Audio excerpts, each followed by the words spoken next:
Hey, how you doing? Before I start talk about schizophrenia and commitment, I want to tell you about a couple of things on Alnet. I put up a social phobia inventory for you to take, so you understand something about anxiety disorders.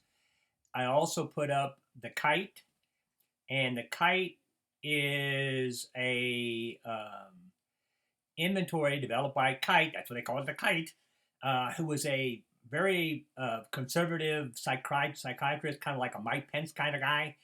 And he was very upset with the non-specific definitions of abnormal sexuality. You went down. Oh, I gotta let the dog down for a second here. Okay. Okay.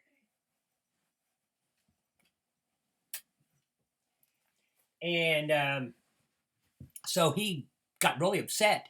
So he sent this list to the psychiatrists of the American Psychiatric Association. They're doing the DSM, I think it was the DSM-3, and he said, which of these are really considered abnormal? So there's a list of 30, and just because some of them are gross doesn't mean you mark them, but I want you to pick out the only five that the APA, American Psychiatric Association, deemed as 100% uh, sexual disorder. I'll kind of give you a hint. It's a, talk about um, one is looking, like a peeping tom thing. Well, most of the time that would be abnormal because you're not person not giving consent.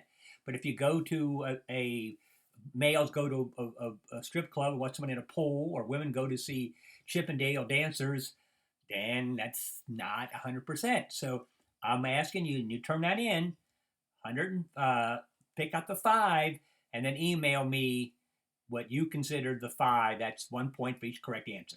Okay. Now let's look at commitment.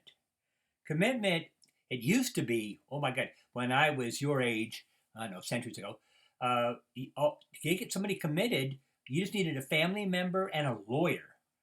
And even though my daughter's a lawyer, you can't trust lawyers. And so you wanted grandma's money, but you were nice enough not to kill grandma. So the family member said, "Oh, grandma's crazy," and they talked to their family lawyer for a few bucks. Okay, she's crazy, and then they sent her to a state hospital. And we noticed that the state hospital was full of old grumpy old ladies. Well, at least they were getting meals and stuff. But anyway, so now we kind of gone 180 degrees, and to be committed, you have to be a threat to yourself or someone else. And that's hard to prove. I get very upset when they have a serial killer and there's all these warning signs and say people will say, why didn't it do anything? Because legally they can't. Because just because you say you're going to do something doesn't mean that you will. You can start watching them, but until they start to do that, freedom of speech things. So commitment is a threat to yourself or to others. And I'll give you a story about commitment here. A friend of mine, well, my father was a mechanic, and one of his best friends was Joe Dazzo. And Joe Dazzo had two sons, Tim and Frank.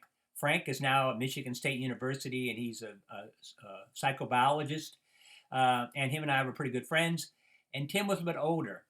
And on Sunday, my father's day off, my father worked really hard.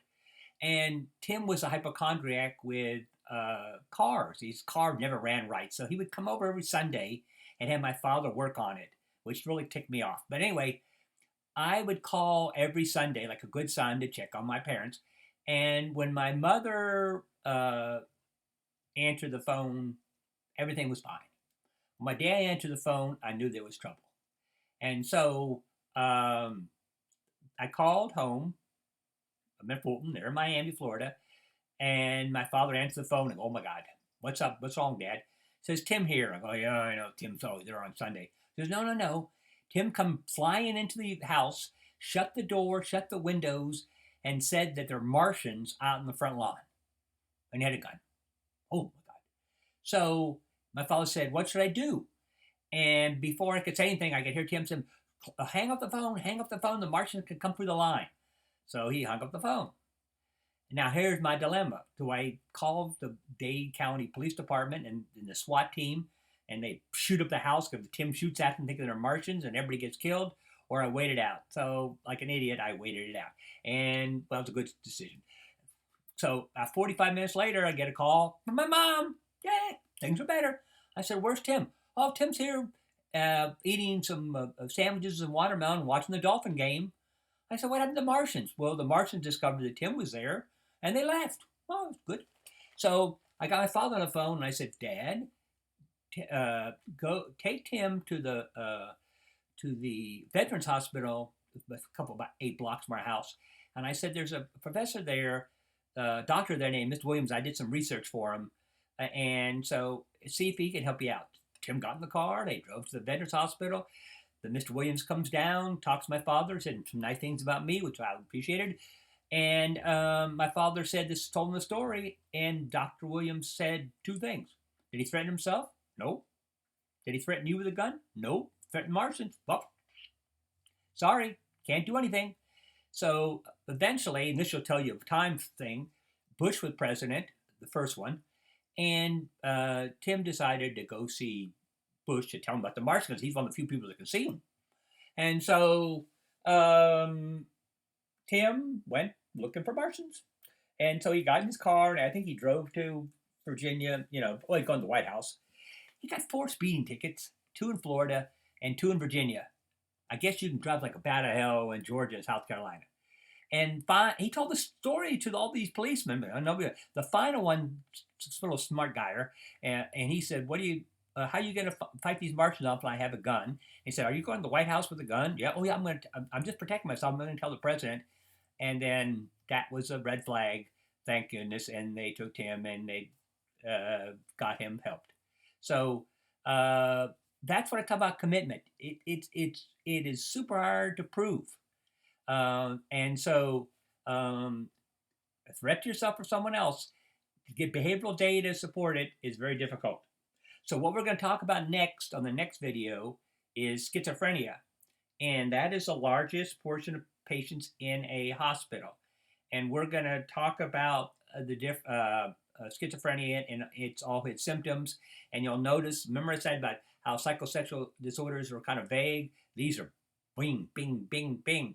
And you have to have all these in order to be schizophrenic. And so I'll come back to it. But I want to get this video out because I wanted you to know about the social media thing. I also wanted you to know about the kite. And also there's a in-class, also 2 in-classes. There's an in-class where you have to match a diagnosis. And you can do that towards the end after you hear about the schizophrenia. And then we'll talk about that. All right. If you have any questions, just give me, send me an email. Of course, I screwed up this computer that William Wiz gave me, but anyway, it's a long story. Talk to you later.